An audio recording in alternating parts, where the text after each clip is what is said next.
Muy bien. Bueno, le damos continuidad a la actividad. Se nos generó un atraso de 40 minutos. ¿Tá? Arrancamos ahora con la charla de Álvaro. 15:50, tenemos una hora, 15:50 cortamos, enganchamos en un Zoom con la charla de Pedro Otegui. Y luego de eso, continuamos con mucho gusto, pero bueno, entre nosotros nos acomodamos. ¿Tá? La disculpa del caso. Bueno, Álvaro, muchas gracias por estar, gracias por aceptar a venir. Álvaro, hace tiempo que nos conocemos, la verdad que es una buena persona y un amigo. Y bueno, esperamos que nos cuentes un poco tu experiencia, que es vasta y hace tiempo que estás en esta parte de los corrales. Lo que le pedí también fue bueno que nos contara un poco la historia, cómo evolucionó, cómo están las cosas hoy, qué puede pasar mañana. Pero sé que él hace lo que quiere, entonces yo no sé lo que va a presentar. Pero es bueno. Nos va a entretener y nos va a formar. Gracias, Lor. Bueno, buenas tardes. Gracias, Santiago, por la invitación. La verdad que lo quiero felicitar a Santiago porque hacer este tipo de cosas saliendo de la pandemia y eso es bastante jugado. Pero entiendo también que hay que empezar a hacer este tipo de cosas porque precisamos sociabilizar, vernos y intercambiar. Así que muchas gracias de vuelta, Santiago. Es un placer para mí estar acá. La verdad que lo felicito a los salteños porque cada vez que vengo está cada vez mejor. Y bueno, Santiago me llamó hace un tiempo y me dice, mira Álvaro, yo quiero que hagas una presentación hablando un poco de la historia del corral, la situación, cómo la ves para adelante. Y bueno, no es tan fácil armar una presentación tan larga y después cuando empecé a ver las presentaciones anteriores a las que yo había hecho, parte de las cosas que yo iba a decir ya las dijeron otros, por lo tanto lo que tenía armado lo voy a tener que reestructurar y bueno, saldrá lo que saldrá. Lo que sí les digo es que yo no tengo ningún problema, que si me quieren cortar, me corten, conversamos, intercambiamos, no hay ningún tipo de problema. Les digo porque a veces lo hace más dinámico y más después de haber almorzado también como comimos y que capaz que algunos se duermen. Entonces, de alguna manera, para hacerlo más dinámico, si quieren cortar, y si alguno se duerme, y si se duermen mucho, voy a parar, le voy a pedir que se despierte y voy a seguir para adelante. Sí, claro. Bueno, la idea es empezar un poco, hablando un poquito de la historia, pero no quiero con esto tampoco dormirlos, sino el hecho de decir que el corral de engorde en Uruguay empezó en el año 1957. En el año hubo 2 o 3 experiencias de corrales de engorde allá por la zona de Soriano. En el 60 hubo detracciones en Uruguay, se cortaron. Y después se agarraron de vuelta impulso en el año 91-92. Ustedes se deben acordar de Alberto Gramón, empezaron a ver los primeros inicios de los corrales de engorde en Uruguay. Y en aquel entonces hubo que cambiar la manera de ver la ganadería en el Uruguay y nos enfrentamos en aquel entonces a todo lo que era la tradición ganadera uruguaya. A nosotros nos decían que los ganados tenían gusto a chancho, que eso no era un sistema de producción. Nosotros queríamos vender carne proveniente de corrales de engorde en los supermercados o en los restaurantes y las sociedades criadoras nos mandaban fax en aquel entonces, diciendo que estaríamos de alguna manera afectando la reputación de carne del Uruguay si los restaurantes empezaban a servir ese tipo de carne. Empezamos a tener peleas con la industria del cuero. Nosotros mandábamos los ganados a los frigoríficos y llegaban con los todos pegados de barro. Entonces nos decían que un cuero era de menor valor, que en realidad era todo un tema de desconocimiento del negocio del cuero. Porque la verdad que el negocio del cuero, cuanto más joven el animal, mejor es el cuero. Entonces tiene una mejor proporción de cuero bueno que de cuero malo. Y el hecho de que por lo cual se preocupaban del barro era porque en el negocio se pagaba el cuero fresco al kilo. Entonces obviamente no querían comprar, llamémosle estiércol, a precio de cuero. Y ahí lo que hicimos fue calcular cuánto estiércol producía un ganado de feedlot en invierno, le restábamos los kilos y se terminó el problema. Pero también empezaba a pasar otra cosa. Y que la industria frigorífica empezó a ver que los corrales de engorde empezaron a cambiar los volúmenes del negocio. Cuando yo era chico, había invernadores que vendían 1000 novillos y hacían la posafra, o hacían el precio, o hacían la diferencia. Y cuando empieza a haber corrales de engorde, la realidad es que cualquier corral de engorde tiene 1000 novillos. Entonces ya empezó a haber una especie de despersonificación del negocio. Y eso fue parte del proceso que hubo que ir cambiando en el Uruguay para empezar a posicionar, primero, una tecnología nueva, con todos los desafíos que eso implicaba. Y fue así que en el año 93, el LATU, en aquel entonces un organismo tecnológico, empezó a decir, bueno, vamos a investigar en esto, nos parece que acá hay una beta de desarrollar negocios. Increíblemente Línea se negaba a trabajar en esto, porque atentaba contra lo que ellos consideraban que eran las líneas de investigación. No estoy diciendo que no le pueda dar la razón, pero bueno, ellos decían, el Uruguay es un país ganadero, nosotros vendemos la mejor carne del mundo, bla, bla, bla. Meternos en esto nos va a desprestigiar. Bueno, la tuvo un nicho ahí, empezó a investigar, empezó a trabajar y se empezó a desarrollar. Ahí mandó técnicos hacia el exterior, que a mí me tocó esa parte, en uno de esos envíos que mandaron a estudiar. Y vimos que el negocio empezaba a tener ciertas ventajas del punto de vista de lo que era acelerar los ciclos productivos, una alternativa a la agricultura, poder tener mayor certeza de producción, y todo eso de alguna manera empezó a picar entre diferentes personas, industriales, etcétera. Cuando digo industriales, porque hace muchos años la industria está en el negocio del corral. Ahora, por supuesto que nos puede preocupar más, pero ya habían arrancado con esto. Entonces, bueno, se formó una asociación en aquel entonces, AUSIN, que lo que buscaba era nuclear a todos los corrales de engorde, con el objetivo de tener escala, poder negociador, poder abastecer un mercado y poder tener un precio diferencial. Cuando nosotros empezamos a trabajar con el tema feedlot, el ganado de feedlot en teoría tenía que valer menos que el ganado de pasto. Y hoy, la carne de feedlot es la carne más cara del mundo. Yo sé todo que el Uruguay tiene toda una tradición de producción pastoril y está muy bien y así tiene que ser, pero el que paga es el que manda y el que paga más es carne de feedlot. Y si ustedes ven cuáles son los principales negocios que hoy tiene el Uruguay en cuanto a valorización, están relacionados con la carne de feedlot y no con la carne de pastura. Pero bueno, son nichos. Y lo que nosotros hicimos fue empezar a transitar en esa posibilidad de desarrollar esos nichos. Fue ahí que nos juntamos, generamos la USIN, generamos volumen, poder negociador, y ahí nos empezamos de alguna manera a plantear objetivos para la asociación, que era buscar mercados alternativos, buscar identificar los nichos, la oportunidad de integración con la industria, trabajar en una forma distinta, trabajar de una forma distinta. ¿Qué es una forma distinta?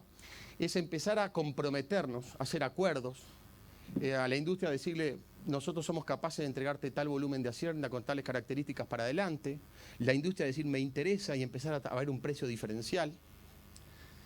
Y todo eso porque el sistema es independientemente del clima, o sea, nosotros tenemos una seguridad, una certeza de producción, ya que los animales los encerrás, a los 100 días, 105, 115 salen. Y eso a la industria le permitía hacer negocios para afuera. Se empezaron a modificar los tipos de dieta. Antes nosotros trabajábamos con dietas muy altas en fibra, bajas en grano, queríamos transformar el silo en carne. Y después las dietas fueron cambiando. Yo diría que ahí el factor de mayor cambio e importancia fue la cuota 481, cuando empezó a haber exigencias de energía en las dietas, nos hizo modificar las dietas, eso hizo que mejoraran las ganancias diarias, eso hizo que se acortara o se alcanzaran ciclos productivos más cortos, y todo eso fue parte del proceso de los corrales de engorde. Por eso que las dietas, como ustedes ven ahí, en un principio tenían un componente de silo de 60 y pico %, y después fueron bajando. Y acá viene, dentro de esta historia, uno de los grandes cambios. Fue que el Uruguay descubrió que había una oportunidad de negocio para ganado de feedlot. Cuando Uruguay va a negociar a Europa y dice, nosotros queremos entrar acá, Europa nos dice, pero si ustedes no tienen feedlot. En realidad teníamos feedlot, pero siempre decíamos que no teníamos feedlot, porque vos no le podías vender a la cuota Hilton, que nosotros le vendíamos, ganado engordado a corral, pero iba para la cuota Hilton. Entonces se inventó el famoso registro de los corrales de engorde. El registro es para decirle, no, bueno, ahora vamos a tener corrales de engordes, van a estar registrados y nosotros podemos certificar que le podemos producir lo que Europa demanda para este tipo de cuota. Ese es el verdadero origen de empezar a tener corrales de engorde con un dicose distinto, con todas las complicaciones que eso está generando hoy, pero fue lo que se encontró en su momento para decir, nosotros no teníamos, ahora tenemos, estos son la manera de funcionar y lo que podemos certificar. Con todos los requisitos que implicaba la cuota, que entre otras cosas la cuota fue hecha para Estados Unidos. Al ser hecha para Estados Unidos le encajaron unos requisitos energéticos de dieta que para nosotros en aquellas dietas altas en fibra parecían inalcanzables. No tener problemas digestivos, no teníamos acceso a las hormonas, etcétera, etcétera. Pero vimos que pudiendo certificar los procesos de producción, podíamos ser parte de la cuota. Y de hecho Uruguay fue uno de los protagonistas más grandes de la cuota desde que se formó la cuota 481. Y ahora estamos bajando por un tema de que hay un acuerdo entre la Unión Europea y Estados Unidos que nos sacó un pedazo y quedamos repartiendo lo que va quedando. Pero la cuota 481 fue un hito en aumentar la cantidad de corrales de engorde del Uruguay y modificar su forma de funcionamiento. ¿Y qué otros impactos generó la cuota? Por ejemplo, empezó a aparecer el negocio de la recría para cuota. Empezó a aparecer en la tabla de consignatarios un valor de reposición para la cuota. Se empezaron a generar negocios, distinto a lo que estábamos acostumbrados. Empezó a valer la vaquillona. ¿Desde cuándo vale la vaquillona igual que un novillo?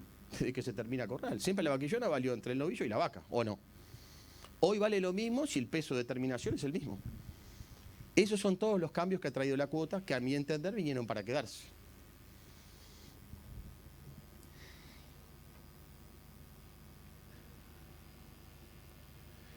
¿Cuál es la situación? Estos son los antecedentes, ¿verdad? Hay otro comentario que les quiero hacer que a veces la gente no sabe mucho y es ¿por qué hay feedlot en el mundo?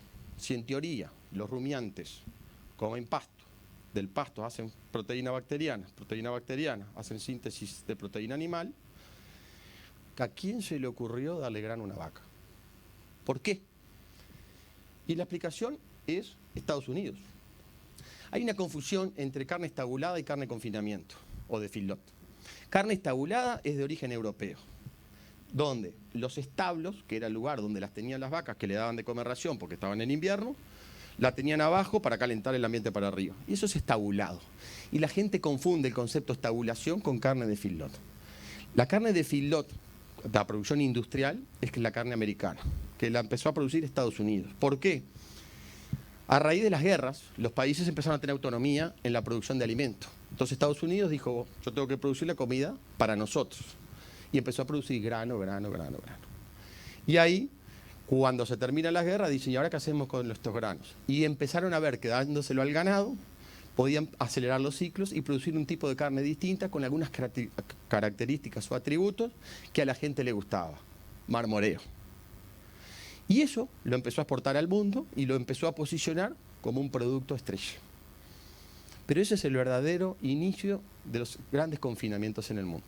Es un sistema de posguerra o entre las guerras, llámenle, donde le empezaron a dar grano al ganado vacuno.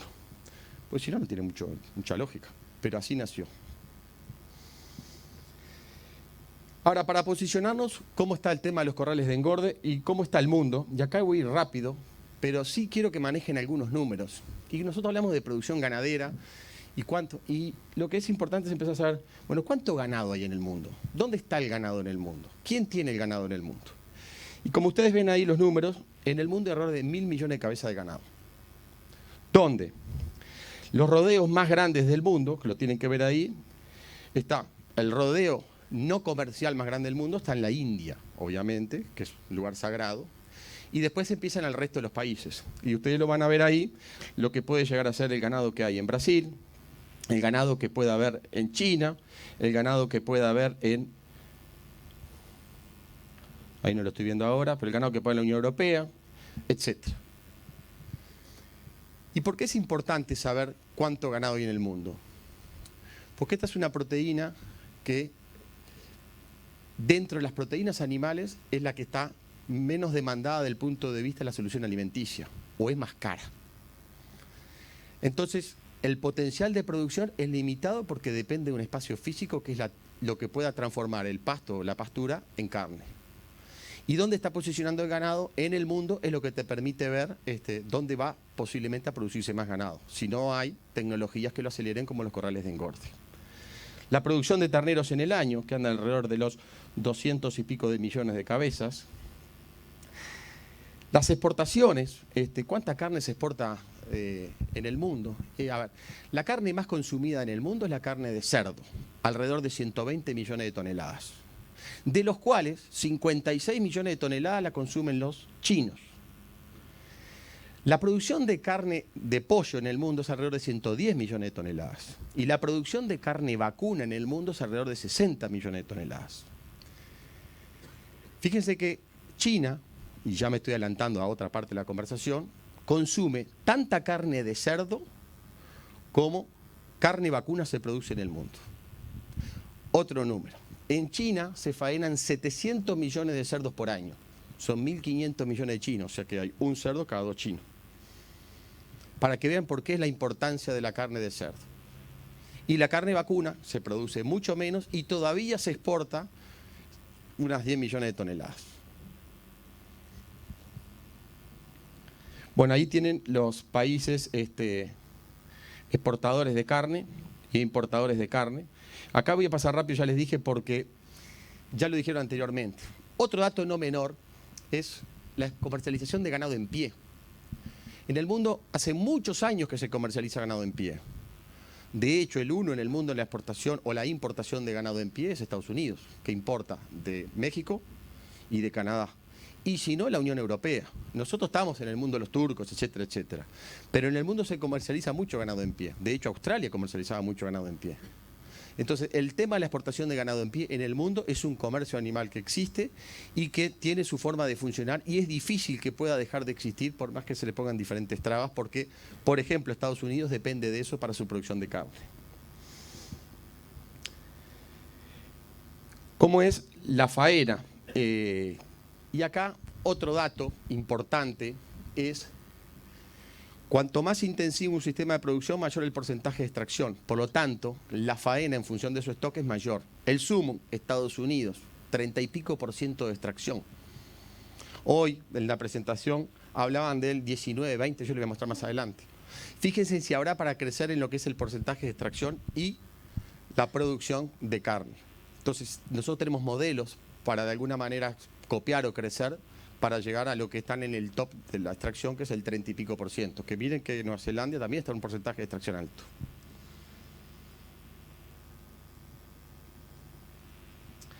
Esto es lo que les decía anteriormente, cuál es la mayor carne producida en el mundo. Primero el cerdo, después el pollo y por último la carne de vacuna. Y ahí tenemos lo que se exporta en el mundo.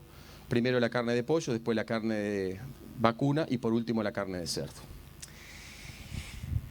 Este gráfico, lo que de alguna manera, y es un minuto que dura, es la situación mundial, es lo que les acabo de contar, pero el mundo en los últimos 10 años ha cambiado mucho. Y yo les pido que presten atención en esta tabla, cómo es la evolución de China en la exportación de diferentes productos al mundo. Y ahí se van a dar cuenta por qué, entre otras cosas, China es tan importante, por qué China hoy tiene un conflicto, entre teoría, con Estados Unidos, y por qué todo el mundo está preocupado cómo está creciendo China.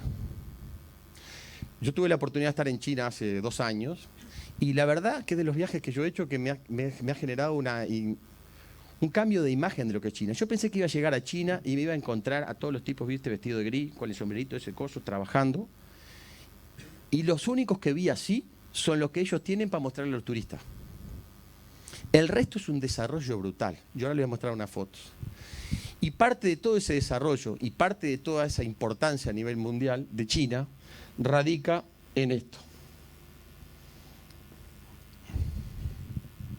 Son 1 minuto y poquito.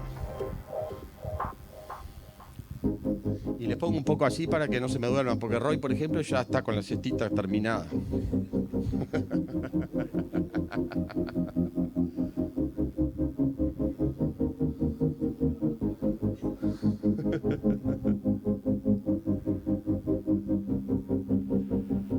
Fíjense lo que es Estados Unidos, fíjense el año del 76, cómo Estados Unidos está punteando, Alemania, Japón, Francia, Reino Unido, Holanda,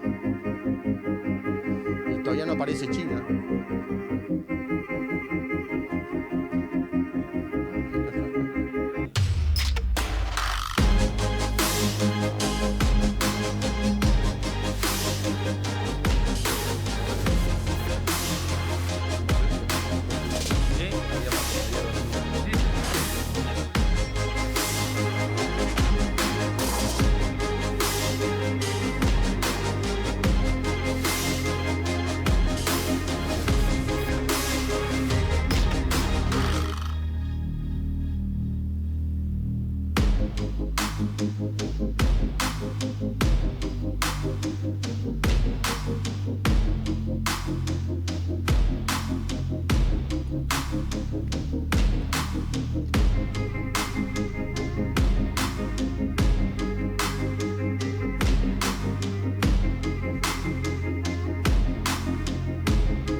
Bueno, esto para graficarles lo que es China y por qué es la importancia de China y por qué la guerra mundial que hay con China en lo que tiene que ver con tecnología o en lo que tiene que ver con poder económico.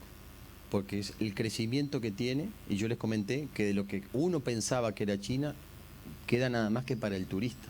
La evolución. Yo nunca vi en mi vida tantas grúas. A ver, en la ciudad que no te imaginas porque no hablan ni inglés ni nada, hay más grúas de construcción que en Montevideo. Es brutal el desarrollo que tiene aquí. Y atrás de eso, ¿qué va? Salir de una clase a la otra, mayor poder adquisitivo, mayor demandas de mejor calidad de alimento. ¿Por qué piensan que los chinos comen cualquier cosa?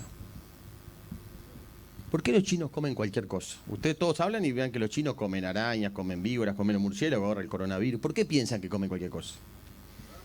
Obvio que por hambre, se murieron de hambre. Entonces, no hay pájaros en China si los comieron todos. Quedan algunos. Todos los insectos se lo comen. En la época de Mao, que lo único que yo vi de Mao fue el coso ese, la verdad pasaron mucha hambre. A Xi Jinping lo quieren, porque están viviendo mejor, evolucionando mejor, creciendo mejor y empezando a comer mejor. Y hoy lo comentaba Rafael. Hay McDonald's por todo lado, quieren comer, quieren occidentalizarse. Quieren de alguna manera empezar a parecerse al resto de lo que estuvieron oprimidos. Y tecnológicamente, a ver, ustedes todos usamos WhatsApp, ¿verdad? En China no hay WhatsApp, hay una cosa que se llama WeChat, pero es mejor que el WhatsApp.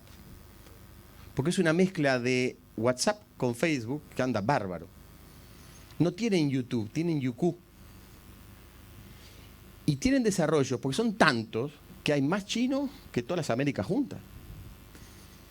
Entonces, disculpe que esté incidente en China, pero en realidad es que China es el que nos va a empezar a generar el cambio productivo, que después más adelante nos va a generar los desafíos que tenemos para seguir, para crecer y un mercado donde colocar nuestros productos.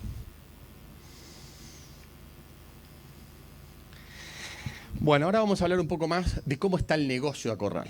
Este es un índice que nosotros hacemos hace muchos años en la UCIN y que lo que hacemos es tomar valores de referencia siempre los mismos, no los toqueteamos. Y ver cómo está el negocio de hoy en adelante. Ver dónde está el break-even del negocio o el punto de equilibrio y con eso podemos predecir para adelante en parte qué es lo que va a pasar. Si hoy por hoy existe, vamos a ponerle nombre porque todos lo conocen, Alberto González, comprando novillo, para cuota, a 2.20, 2.30, el ganado gordo en noviembre va a valer de 4.40, 4.50 para arriba. No hay misterio, porque el negocio, mire lo que es el break-even. Maíz más barato que cualquiera de nosotros no va a comprar.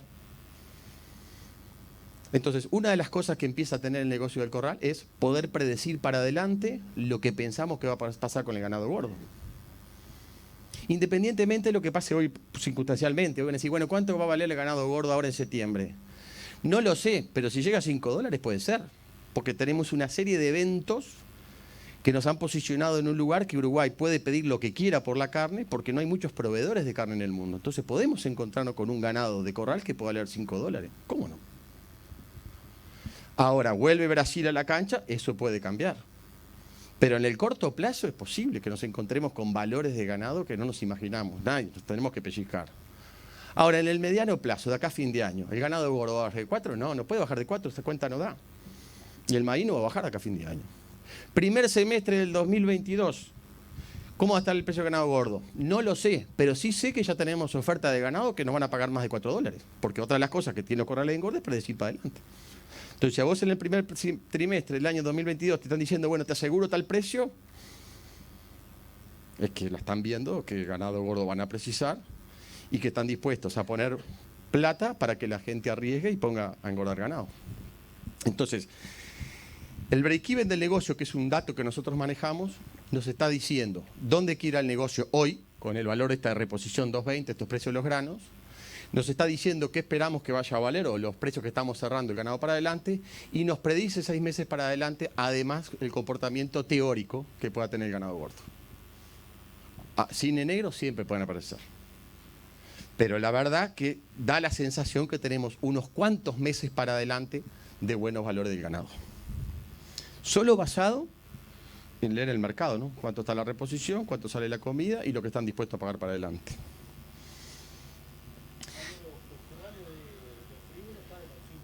No, en la UCI, a ver, el Uruguay ahora les voy a mostrar. El Uruguay hoy por hoy tiene registrados 120 corrales. Y ahí vamos a hablar del mundo del registrado y el no registrado. La capacidad instalada en los corrales de engorde en Uruguay, nosotros estimamos, fuera de los registrados, que puedan dar entre 300 y 400.000 vacunos, instantáneos. ¿Por qué hablo de registrados y no registrados? Porque ustedes saben, como les conté hoy, que para vender dentro de la cuota 481 vos precisabas registrar el corral de engorde. ¿Qué está pasando? Cuando baja el negocio de la cuota, deja de ser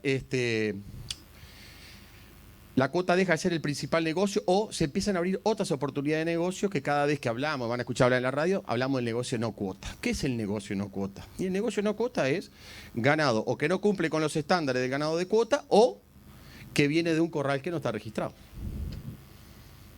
Entonces ustedes van a ver que los corrales se dice que terminan de corrales registrados 300 y pico de mil vacunos, lo cual es verdad. Los corrales registrados terminan eso, pero fuera de los corrales registrados hay un número importante que hoy perfectamente podemos decir que ya estamos en 500.000 de cabezas encerradas. Porque hay una cantidad de corrales no registrados o subregistrados. ¿Y por qué subregistrados? Porque para hacer lo mismo, tener el mismo valor, tenés menos deberes. No viene ni el ministerio, no viene la Dinama, no viene nadie. Entonces vos producís igual, obtenés el mismo valor con menos requisitos. ¿Está bien? No, está mal. ¿Lo hacemos? Sí. ¿Por qué? Y bueno, por lo que te acabo de decir, porque cuando te registras te llenan tanto de deberes que la gente para poder resistir o no tener tantos costos se sale del sistema o achica el sistema. ¿El Ministerio de Ganadería lo sabe esto? Por supuesto que lo sabe. Nosotros ahora la semana pasada tuvimos una reunión con el Ministerio, con Osorio, con Altuna y con Nacho Bufa. Y en realidad vinieron y dijeron, bueno, acá estamos hablando a la mesa del feedlot, ¿verdad? Dijo, mira, sabemos que al Ministerio no lo quieren ni ver. Siempre que viene el Ministerio es para darte un sablazo. Queremos cambiar, 1, esa imagen, 2, trabajar para favorecer el sistema y 3, que entiendan que nosotros tenemos que, primero de todo, certificar los procesos, porque para eso es la imagen internacional. Pero no queremos, a partir de eso, matarlos a ustedes. Entonces, estamos para trabajar en forma conjunta, favorecer la producción, pidiendo lo que haya que pedir. Por decir un ejemplo práctico, y mirá que no me olvidé tu pregunta, Diego, sino que ahora te la contesto. Sino que Hay cosas que pusimos que no valen la pena. Por ejemplo, ¿por qué los corrales de engorde tienen que tener sombra? ¿Quién le pide? ¿Qué comprador o qué sistema pide que haya sombra en los corrales de engorde? Es un tema de bienestar animal. Entonces, si es un tema de bienestar animal y yo quiero que mis animales estén mejor, construyo la sombra. Pero no tiene que ser una obligación del ministerio. ¿Por qué? O no hay muchos campos que son animales sin sombra. Hay muchos campos. ¿O por qué tenemos que pesar los ganados en los corrales de engorde para llenar una planilla que nadie pesa, que todo el mundo la hace de mano? ¿Quién pidió ese requisito? Les cambio. ¿Por qué si yo mañana tengo un campo y en el mismo campo tengo un corral, mi lindero tras lindero tiene brucelosis y yo tengo que sangrar las vaquillonas para pasarlas del campo al corral? Bueno, y así puedo seguir hablando de muchas cosas, la garrapata, etcétera, etcétera. Encontramos un ministerio que en este sentido está proactivo a trabajar para mejorar los sistemas de producción, no complicarnos, pero tampoco no cumplir con las mínimas exigencias que tenemos internacionales para certificar procesos. Diego, en Aucin no están los corrales de engorde de la industria. En Aucin ahora somos alrededor de 20 corrales, y en Uruguay hay 150 corrales registrados, perdón, hay 120 corrales registrados, hay una cantidad no registrados, y la industria frigorífica está jugando en otra cancha. ¿Cuánto ganado tiene la industria frigorífica encerrada? Mucho. Puede ser un 50%, no sé, pero no debe estar lejos. No sé, pero no debe estar lejos. Porque no hay todavía ese registro entre cuota, no cuota, etcétera, etcétera. Pero hay mucho ganado de la industria encerrado. Sí, sí. Sí, la verdad que Aucin en su momento fue algo que nos diferenció, pero después el sistema explotó y hoy por hoy los corrales de engorde hay por todos lados. Y a nuestro entender va a haber cada vez más. Porque es el sistema que tiene el Uruguay para crecer en producción. A nivel pastoril es muy difícil. Hoy vieron ciertos modelos, pero si tú querés crecer en producción no tenés más remedio que acelerar los ciclos productivos y el que te da la mayor velocidad son los corrales de engorde.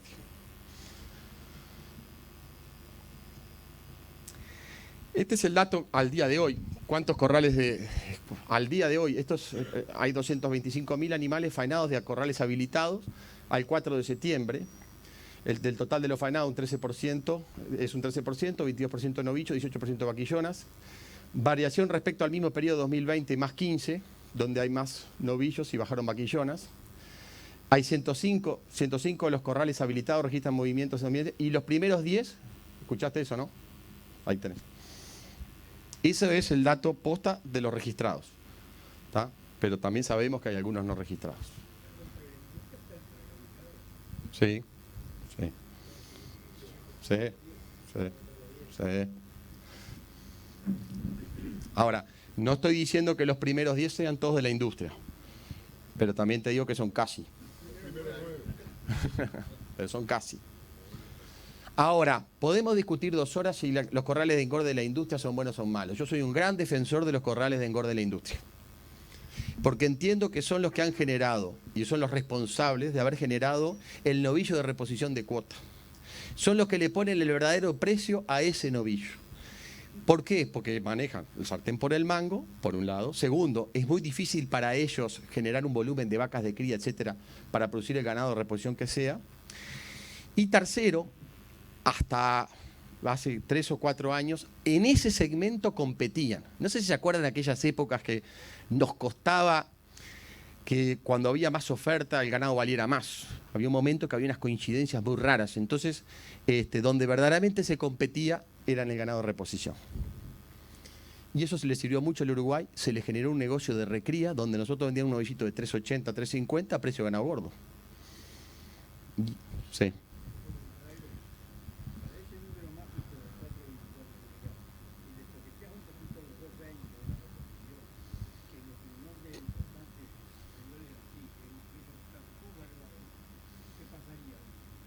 Si ese precio en vez de ser 2.20, 2.30, y se te va a 4.50.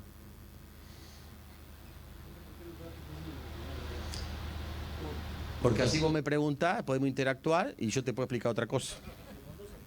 Si no te digo todo de primera. Porque lo hice ese día y es el índice que tenemos en Aucin. La verdad, este índice ni siquiera lo hago yo. Todos los meses se pone lo que sale publicado en la Cámara Mercantil y nos da este índice. No, y no va a salir publicado, lo vas a ver acá y dentro de 5 minutos se borra.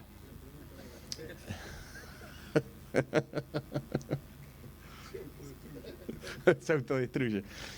Esto es lo que yo le estaba diciendo, que los corrales de engorde fueron creciendo. Del 2015 al 2021 hubo más corrales de engorde que ese, y ahora está en 120, con un número que se va achicando.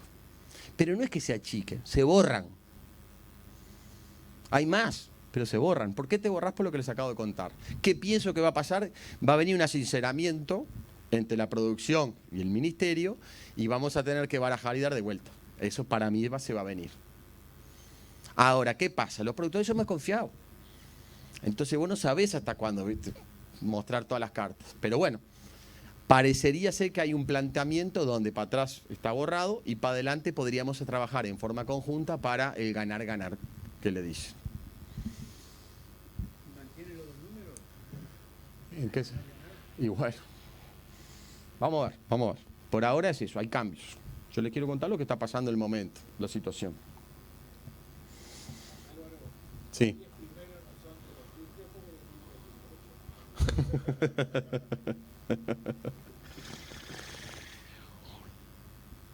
Ahora, ¿cuáles son las perspectivas futuras de la producción y de los corrales de engorde para adelante?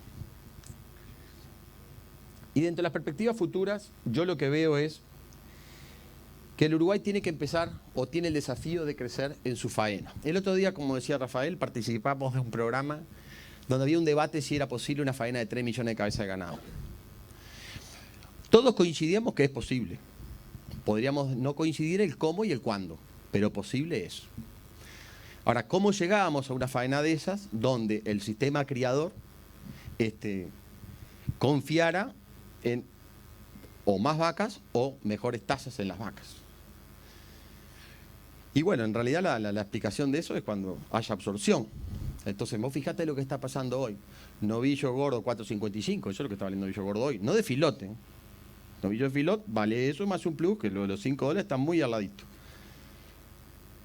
Pero el precio del ternero no sube. Todo vale 2.20, 2.30. Vale lo mismo un novillo viejo que un ternero, casi estando por ahí. Eso es una cosa rara. Y la verdad, como señal no está buena. ¿Por qué? Porque si el ganado gordo vale tanto, el ternero debería de corregir. Por eso que yo hoy preguntaba, ¿qué les parece a ustedes que está pasando por el cual el ternero no vale? Primero puede ser el área pastoril, puede ser.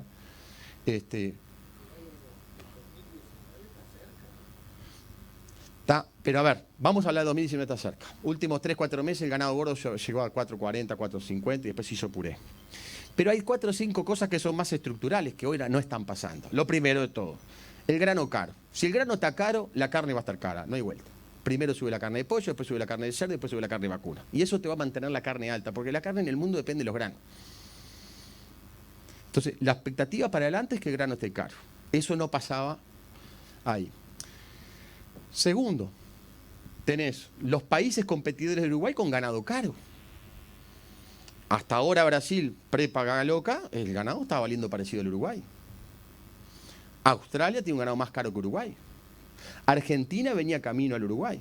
En Paraguay, que el ganado siempre vale menos, viene subiendo. De hecho, hoy vale más el ganado en Paraguay que en Brasil. Hay un segundo componente que te dice, no tiene por qué no durar más. Pero hay un tercer componente. Está peleándose China con Australia, que es el lógico que está al lado que lo puede proveer. Cuarto, tienen problemas de stock. Están recomponiendo stock. Entonces, hay argumentos o fundamentos más estructurales que podrían explicar por más tiempo el precio de la carne. Y por el lado de China, que como dijo hoy Rafa, pagaba cualquier cosa, hoy no es que pague cualquier cosa a Uruguay, está pagando caro lo que consigue, porque en todos los lugares está caro. Entonces, cuando yo les comenté hoy que las perspectivas del precio del ganado gordo para los próximos meses pintan de un buen valor, es porque, a ver, son mucho más inteligentes que yo para darse cuenta de esto. Entonces, la sensación que uno tiene es que hay fundamentos estructurales que explicarían durante más tiempo el precio del ganado gordo. Ahora, China está creciendo. China se está occidentalizando en su consumo. El consumo de carne en China son de 8 kilos. Yo ahora les voy a mostrar. 1 kilo más que aumenta en el consumo. ¿Quién se lo va a producir? Entonces, da la sensación, vuelvo a decir, cisnes negros siempre hay, que esta vez parece ser que los fundamentos son más estructurales y no son tan puntuales. Porcentaje de extracción, acá es faena más exportación de ganado en pie, estamos en niveles de sistemas extensivos de producción, 18, 20, 21%. Si Uruguay extrajera el 25%, que es un modelo pastoril confinamiento, ya estaríamos en los 3 millones de cabezas de ganado, manteniendo la exportación de ganado en pie. ¿La exportación de ganado en pie es buena? Es buenísima. ¿Le pone un piso a los terneros? Sí, de hecho es el piso que hay hoy. Hoy los terneros parecería ser que no valen menos por la exportación de ganado en pie. Deberían de valer 2.80 los terneros. Ahora, ¿por qué creo yo que los terneros no valen tanto? Puede haber un tema pasturas, pero yo si quieren, me parece que lo que hay es un miedo, o lo que dijo Enrique, ya la gente se quemó con leche, entonces hasta que no la vea durando un poco más, no sé si está dispuesta. Pero también sé que si hoy vendés, porque vamos a decirlo ahora, hoy vendés una vaca preñada, hoy por hoy los frigoríficos tienen vacas preñadas rolete. Una vaca preñada, $1.000, $1.100. Vaca preñada vendida en Plaza Uruguay, cualquiera de estas pantallas, $800, $850. Como vos no sabés cuánto va a durar esto, lo que hace es larga la vaca. Tiene esta cierta lógica. ¿O no? Y eso es porque la gente está pensando que es un tema de momento. Si no, vos tendrías que decir, bueno, no, pará. Si el ternero va a seguir valiendo, entonces yo me pongo a producir para adelante. Pero nosotros no estamos tan acostumbrados a esas estabilidades. Vivimos más de salpicón. Entonces, como hoy se da, aprovechemos. Y bueno, está. Ahora, lo que creo, y vuelvo a decirte lo que digo, es, me parece que estamos en un momento que la estructura está cambiando. Pero tampoco con esto mañana me digan, pero vos dijiste, no, yo te digo lo que veo.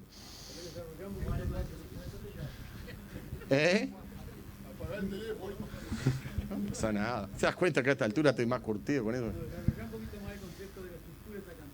Pero, a ver, lo que te está pasando es que hoy tenés un demandante. A ver, Uruguay, 20 años para atrás. Bueno, vos sos muy joven todavía, pero hace unos años...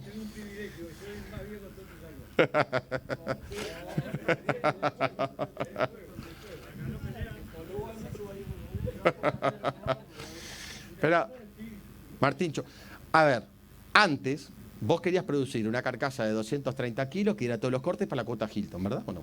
Eso era lo que te valorizaba el ganado. Estábamos bien hace años. No. Yo tengo 52, ya era nacido y producía novillo país. Y vos le estabas queriendo vender valor a un mercado cuotificado. Si hay algo más que no te quiere comprar, es algo que te cuotifica. Los mercados que te cuotifican en realidad no están buenos. Porque lo ideal sería que no te cuotificaran, tenga un arancel bajo. Si yo te cuotifico, porque no te quiero comprar. Pero Uruguay, con esas 6.300 toneladas, decía, bueno, le metemos el Rampine Loin para la cuota Gil. Y ese era nuestro objetivo. Parece ser que el mundo del consumo de carne empezó a cambiar. Y se empezó a despertar alguien, que hay mucha más gente que de este lado, que la carne de vacuna le empezó a gustar. Que además de eso, están ganando mucha plata. Y que además de eso, comen poquito.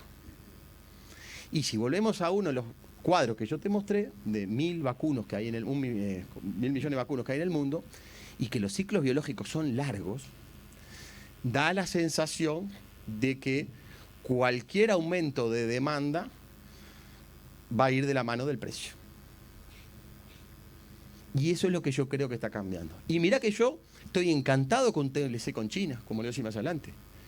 Pero la verdad que espero que sea en TLC con todo lo que se pueda, como dijo Rafa. Porque mañana a los chinos se les antoja bajarnos la carne de 5 a 3. ¿Hacen así? Ya, las sojas ya lo hicieron. Entonces, a veces depender de un monomercado es complicado. Tiene todas las ventajas, es muy grande, quieren comer carne, pero, ¿sabe? Chotos no son. Plata tiene. Entonces, pero todo el sudeste asiático es muy importante. Indonesia, hay 200, casi 300 millones de personas. Si habrá para vender en ese lado. Lo único que nosotros no vamos a Europa o a Estados Unidos. Esa es la verdad. A ver, no estoy descubriendo la pólvora. Hay empresas uruguayas, si no preguntaba a los OTI, que ya vieron esto hace muchos años. Lo que pasa es que en el tema de la carne vacuna se está despertando ahora. Y yo creo que eso es más estructural. Por eso es que me parece que tiene una ficha. Y por eso creo que también va a cambiar hasta el sistema de producción de carne en Uruguay. Y discúlpeme que acá ya me estoy adelantando aparte, pero bueno, como dijo Santiago, vamos a empezar, me iba a desorganizar. Yo creo que hasta el sistema ganadero va a cambiar. El Uruguay, a mi entender, va a pasar a transitar un incremento en el peso de carcasa. Nosotros vamos a ir camino a animales más pesados. Nosotros cuando empezamos a comprar novillos de reposición para los filó, 320, 330, 340. Hoy si pesa menos de 400 no nos interesa. Porque vos te das vuelta y del otro lado la industria te dice, no, la carcasa 280 para arriba. Y eso es un novillo de 500 y pico de kilos. Pero no solo eso, dice, si me haces eso te pago más. Y vos te das vuelta y le decís al recriador, vos, ahora preciso los novillos de más de 400 kilos. Y te vas a dar vuelta y vas a decir, vos, los terneros más pesados. Ahora, ternero más pesado. Sistemas de producciones pastoriles, campo natural. Mantenimiento de vaca para que cicle con pasturas naturales, vaca de frame grande. Está complicada. Pero bueno, algo va a pasar. Pues, ¿qué te pasa? Si yo te digo, el ternero tuyo de 180, no estoy diciendo que pase hoy, te lo pago 250, y un ternero de 130, con la misma edad, te lo pago 220. Vos vas a empezar a meterle kilos, o vas a intentar que ese animal sea más pesado. La aplicación más clara hoy es en la reposición. Cuanto más pesada la reposición, más vale hoy, ¿o no? ¿Cómo puede ser que un novillo de 3 años, sin 3 años tiene dientes todavía, pero que los novillos de 3 años o más valgan casi igual que un novillo de 1 a 2? Por el peso. No hay ningún misterio, porque ya están pesados, ya tienen la percha. Y el atributo que más paga la industria hoy es el peso de carcasa, tamaño de corte, padrón de corte. Después viene, vos, pará, está lavado, no está terminado. Después, primero peso. Y yo creo que ahí viene la transformación. ¿Y por qué? Porque vos le exportás a China. ¿Y quién le enseñó a los chinos a comer carne? Australia, Estados Unidos. ¿Y cómo son los ganados de Australia y Estados Unidos? Pesados. Entonces empiezan a comprar por padrón. Y eso es lo que tenemos que empezar a ver para adelante, hacia dónde vamos. No es, yo produzco esto, vos comprame esto y chau. Sí, te lo van a comprar, pero no vas a llegar a los mejores precios. Entonces el Uruguay, a mi entender, no solo es un tema de poder crecer en la producción, sino que debería de empezar a modificar la producción. Ni hablar del tema racial. Porque hoy por hoy, yo cuando era chico, la raza mayoritariamente en el país era Hereford. Todo era colorado. Y hoy no es más. ¿Y por qué? Y porque alguien le vendió a los chinos que el Angus Certificate Beef era mejor. ¿O no es así? Exacto. Entonces esas son las cosas que nosotros tenemos que empezar a ver para adelante. Ahora, ¿todo va a ser así? No, son las señales que estamos recibiendo. Ahora me decía Diego, che, Álvaro, ¿qué experiencia tienen ustedes con el Brango y el Bradford? Yo de medición no tengo, deben de tener su lugar.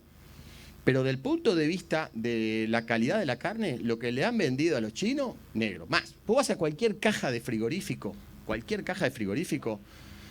y siempre están parecidas a lo negro. Ahora te muestro porque yo estuve en China con la vaquillona Hereford. Pero lo que te quiero decir es que la carne que más pagan es esa. Todo relacionado con lo negro. Pero no porque, a ver, los chinos comen 8 kilos de carne. Tampoco ahora son los reyes del consumo de carne, ¿verdad? Alguien les dijo esto es lo mejor. ¿Eh? Sí, bueno. No, obviamente. Es que en China hay gente con plata, ese es el tema.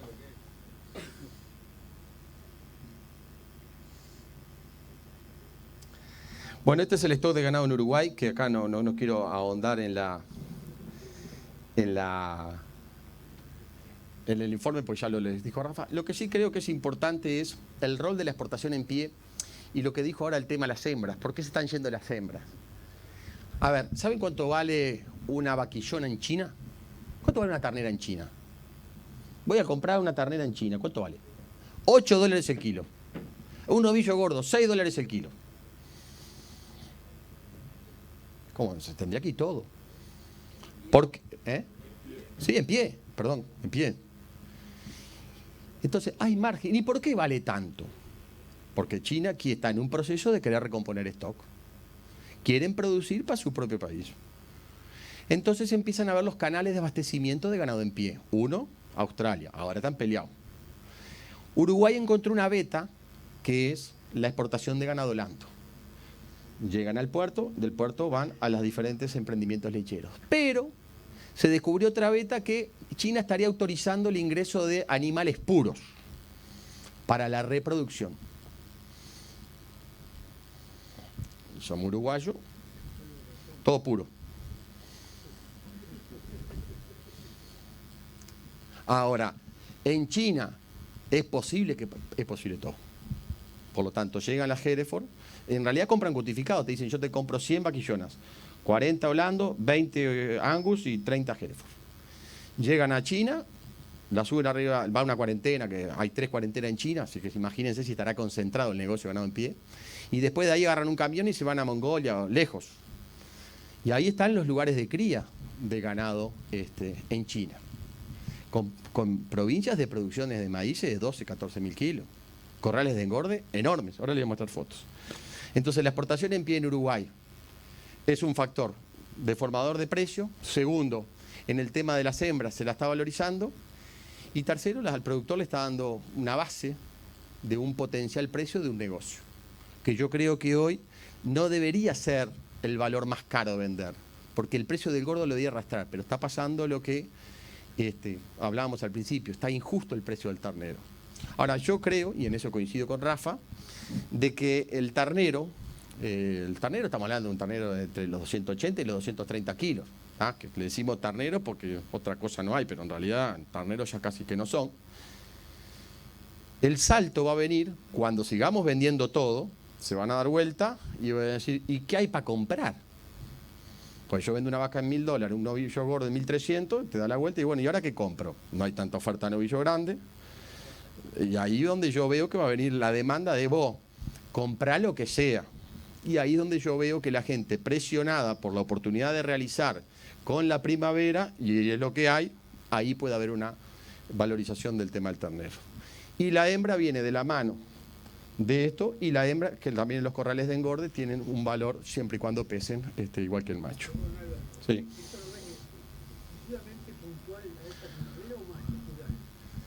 No, yo creo que va a ser más estructural. El tema es que al sistema criador, a mi entender, le está tocando todavía la credibilidad de la burbuja, que decía Enrique. Vos, esto capaz que dentro de un mes se nos cae. Entonces es una apuesta de más largo plazo. El tema es que está durando. Y cada noticia que viene, porque a ver, vamos a decir la verdad, hace 60 días vos vendías un novillo gordo 420 y vos lo que querías decir es vos comprámelos todos, que esto no se mueva, que no baje, y si nos vamos con 420 acá a fin de año somos todos felices.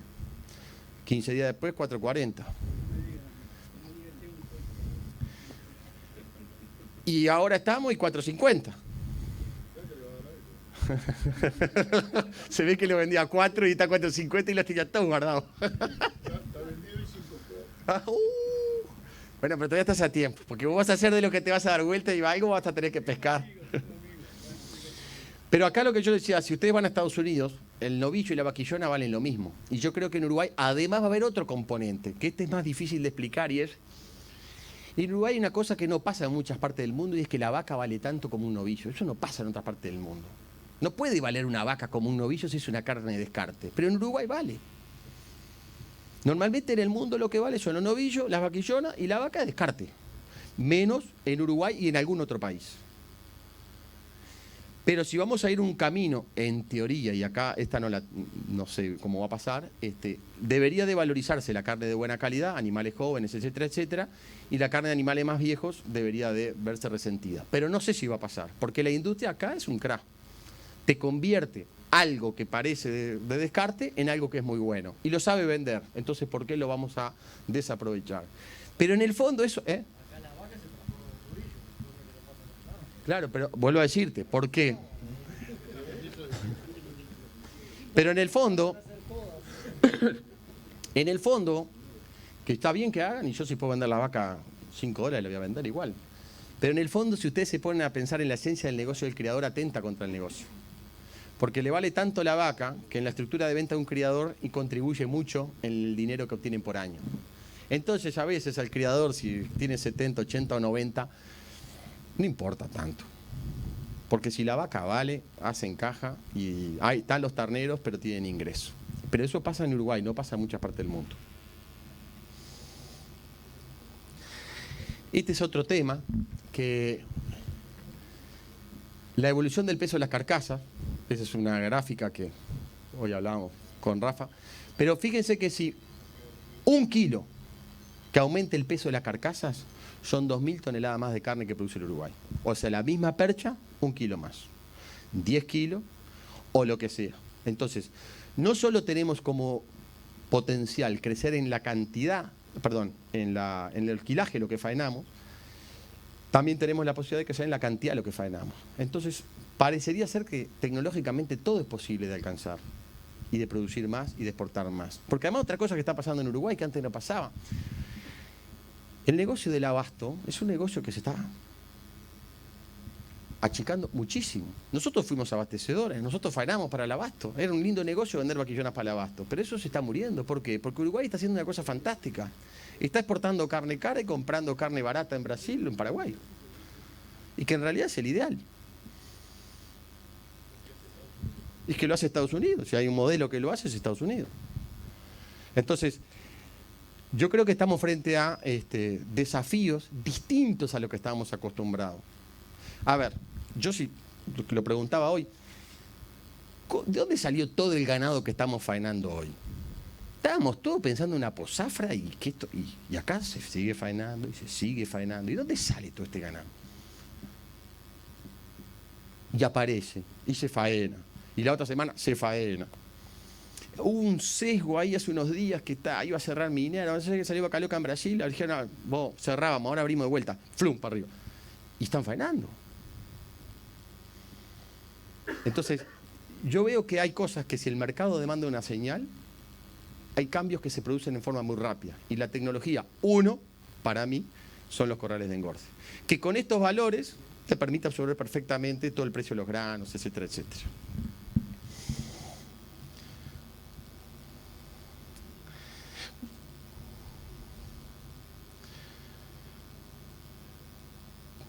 China. Esto es, acá estuvimos con Enrique, esto es un centro de toros de China. Ustedes no saben lo que es China. Fuimos a visitar un centro de toros donde el dueño, para ver sus toros o su finca, tenía una torre de unos 15, 20 metros de altura. A ver, camioneta, llego al campo, torre así, debajo de la camioneta, ascensor eléctrico, pero todo de los guau, ¿no? Ascensor, cosas, manija, no, botoncito, luces, todo, para ver el campo. Pues sí, pero esto no se justifica ni a placer, pero sí funciona. Vos vas a ese centro de toro, acá no hay esto, piso de goma, pero todo tiene unos valores que a veces te hace dudar dónde está la esencia de la sostenibilidad de esto. Corral de engorde en China, hay corrales de 10, 15, 20 mil vacunos. Animales enteros. Otro tema, porque acá hay que castrar. Es una discusión. Mira, nosotros en Auxin hemos hecho un negocio de animales enteros muchas veces y nos los pagaron como el novillo. Cuando la exportación en pie empezó a crecer, la industria dijo, no, yo no te puedo seguir comprando los animales enteros igual que los animales castrados. Porque en realidad lo que vos estás haciendo es, lo preparás para la exportación en pie, si la exportación en pie se tranca, le das de comer más y me lo vendes a mí. Indirectamente, estoy favoreciendo la exportación en pie. La locura. Si vos tenés un animal entero que produce un estándar de carne que puede servir, es un ciclo más rápido, una mejor eficiencia de conversión, ¿por qué no lo podemos hacer? En el mundo la mayoría de los animales son enteros, no son castrados. Se castran en Argentina, se castran en parte de Brasil, se castran en Estados Unidos, pero le encajan hormonas, hay algo en Inglaterra y algo en Australia, pero después la mayoría son animales enteros con hormonas. Entonces, ¿perdón? Ahora, ¿por qué no usar hormona? No, porque es un tema de ley, está perfecto. Las leyes se pueden cambiar. Pero ¿por qué no usar hormona? A ver, tenemos trazabilidad individual, el único país del mundo con trazabilidad electrónica individual. Vos perfectamente podés identificar un animal que le diste hormonas, te inhabilitaría para un mercado, pero para otros no. ¿Por qué no? Que elija el productor. Bueno, acá no quiero de alguna manera avanzar mucho en China, pero sí, de lo que dice abajo. En el año 80 comían 300 gramos de carne vacuna. En el año 2018, 6 kilos de carne vacuna. Imagínate lo que hay para crecer el consumo de carne vacuna. Los países del mundo normalmente se comparan su estándar de vida, su estándar o su calidad de vida en función del consumo de proteína animal. Donde los países topes andan en los 120, 130 kilos de proteína animal. ¿Está? No. China tiene un buen consumo de carne de cerdo, un poco menos de pollo, pero carne vacuna está lejos de lo que puede ser un consumo promedio que anda entre los 20 y 30 kilos en los países más desarrollados. Imagínate 10 kilos más de consumo de carne vacuna en China. Entonces, cuando vos me preguntás, estas son las partes de las explicaciones más estructurales que cuando vas, cuando lo ves, y cuando vos ves que una ciudad en China, Shanghái, Pekín, pero no importa, cualquier ciudad que se te cante en China, es un movimiento, es una construcción, es brutal. Ahora, ¿puede caerse eso? Y bueno, capaz que sí, pero da la sensación que no.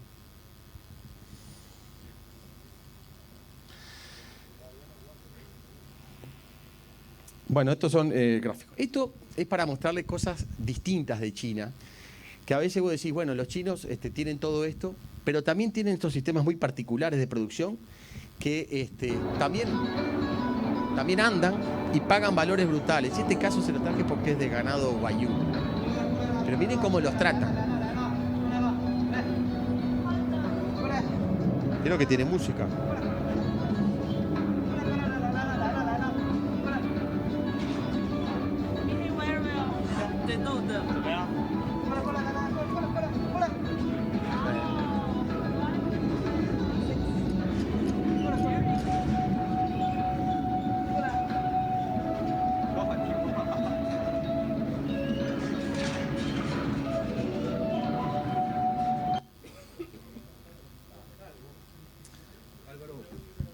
Perdón.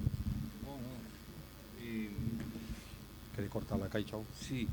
Bueno, hacemos... Sí. Te corto. Permitime.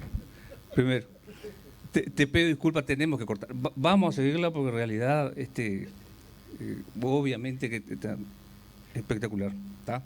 Disculpa que por un tema de programación y que por atraso previo... No. No. Después... Sí.